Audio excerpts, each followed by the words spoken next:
ఓం గం గణపతే నమః. ఓం ఐం హ్రీం శ్రీం శ్రీం మాత్రే నమః. నేను మీ గుణబ్రహ్మ సరస్వతి. త్రిశక్తి భక్తి యూట్యూబ్ ఛానల్కి స్వాగతం. ఈ వీడియో ద్వారా 2019వ సంవత్సరంలో ఏ ఏ లగ్నముల వారికి, ఏ ఏ రాసుల వారికి వివాహము ఖచ్చితంగా జరుగుతుందో అన్న విషయాల్ని ఈ వీడియో ద్వారా తెలియజేస్తున్నాను. మన సమాజంలోనే యువతీ యువకులకు సరైనటువంటి వయసు వచ్చినప్పుడు సకాలంలో ఇప్పుడు వివాహాలు జరగటం లేదండి. దానికి కారణాన్ని మనం కానీ పరిశీలించినట్లయితే వారి జాతకములో ఏదో ఒక దోషం అనేది కనబడుతుంది. అది కలత్ర దోషం కావచ్చు, కుజదోషం కావచ్చు, నాగదోషం కావచ్చు, కాలసర్పదోషం కావచ్చు, తారాదోషం కావచ్చు, అలాగే మాంగళ్య దోషమని ఆ విధంగానే చూసినట్లయితే గ్రహ దోషం కూడా ఉంటుందండి. రాహుకేతువు యొక్క దోషాలు కూడాను ఇప్పుడు వివాహము కాకుండా ఉండడానికి ఆటంకాలుగా ఉన్నాయి.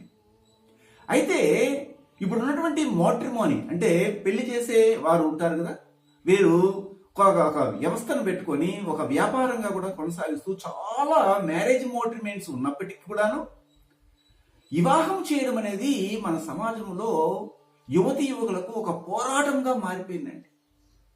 అయితే ఇప్పుడున్నటువంటి 2019లో మీ జాతకాలలో కానీ నేను చెప్పినట్లు కానీ ఉన్నట్లయితే ఆ రాసుల వారికి, ఆ లగ్నాల వారికి ఖచ్చితంగా వివాహము 2019లో జరిగి తీరుతుందండి. ఇందులో ఎలాంటి సందేహం లేదు.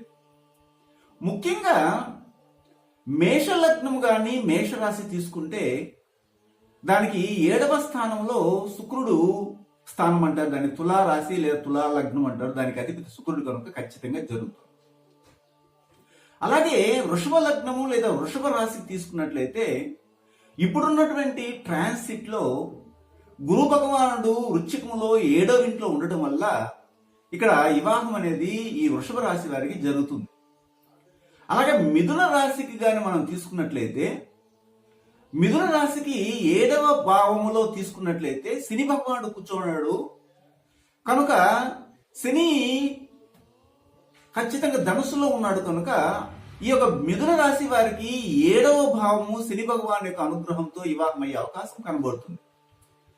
అలాగే ముఖ్యంగా సింహరాశి వారికి తీసుకున్నట్లయితే సింహరాశి కూడాను 7వ భాగంలో మకరంలోకి శని భగవాన్ యొక్క స్థానం అయింది కనుక వీరికి కూడా వివాహం అవుతుంది. అలాగే కన్యా లగ్నము లేదా కన్యా రాశి తీసుకున్నట్లయితే అక్కడ కూడాను మనము ముఖ్యంగా గమనించండి, మీకు గురు భగవానుడు 7వ స్థానాన్ని కలిగి ఉండడం వల్ల కన్యా లగ్నం వారికి కూడాను వివాహం అవడానికి అవకాశం ఉంటుంది. అంటే సింహ లగ్నము సింహరాశి వారికి చూసినట్లయితే చక్కగా కుంభరాశి అనేది వస్తుంది 7వ స్థానము. అక్కడ దానికి అధిపతి శని భగవానుడు కాబట్టి అక్కడ అవుతున్నాడు. అంటే మకరానికి గాని శని భగవానుడి అధిపతి అవుతున్నాడు. అలాగే కుంభరాశి కూడా శని భగవానుడి అధిపతి అవుతున్నాడు కాబట్టి సింహరాశి వారికి శని అనుగ్రహంతో వివాహం అవడానికి అవకాశం కనబడుతుంది. అలాగే గమనించినట్లయితే మనము మకర లగ్నాన్ని తీసుకున్నట్లయితే మకర లగ్నానికి 7వ స్థానంలో కర్కాటకం వస్తుంది. కర్కాటక లగ్నానికి లేదా కర్కాటక రాశికి గురు భగవానుడు ఉచ్చ కనుక అక్కడ కూడా వీరికి వివాహం అవడానికి అవకాశం ఉంది.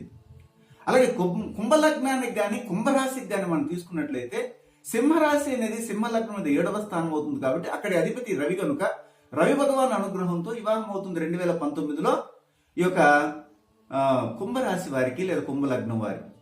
అలాగే మీన లగ్నం వారికి, మీనరాశి వారికి కానీ మనం చూసినట్లయితే బుధ భగవానుడు 7వ స్థానాన్ని కలిగి ఉన్నాడు కనుక మూలకోణంలో ఉన్నాడు కనుక వీరికి కూడా వివాహం అవుతుంది చెప్పవచ్చు. అంటే ముఖ్యంగా మేషరాశి లేదా మేష లగ్నము, వృషభ రాశి వృషభ లగ్నము, మిథున రాశి మిథున లగ్నము, అలాగే సింహరాశి సింహ లగ్నము, కన్యా లగ్నము కన్యా రాశి, అలాగే ముఖ్యంగా మకర లగ్నము మకర రాశి, కుంభలగ్నము కుంభరాశి, మీనలగ్నం మీనరాశి వారికి ఈ సంవత్సరంలో ఖచ్చితంగా వివాహం అయి తీరుతుంది అని మాత్రం ఖచ్చితంగా చెప్పగలను. అయితే మిగిలిన రాశుల వారికి మిగిలిన లగ్నాల వారికి వివాహం కాదా అని మీరు బాధపడాల్సిన అవసరం లేదు. ఒకవేళ అందులో కూడాను మీ యొక్క 7వ స్థానాధిపతిని గురు భగవానుడు మంచి దృష్టితో చూస్తుంటే ఖచ్చితంగా వివాహం అయి తీరుతుంది.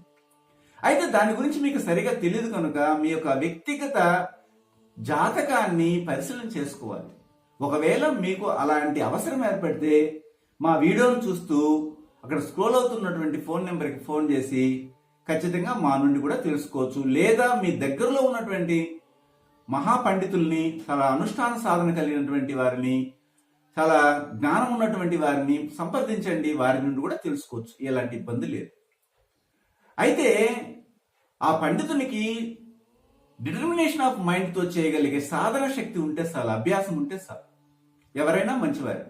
కనుక అందరూ కూడాను వివాహాలతో సంతోష జీవితాన్ని పొందాలని ఆశిస్తూ మరొక వీడియోతో మళ్ళీ మిమ్మల్ని కలుస్తాను. మీ గుణబ్రహ్మ సరస్వతి. సర్వే జనా సుఖినో భవంతు. శుభం భూయాత్.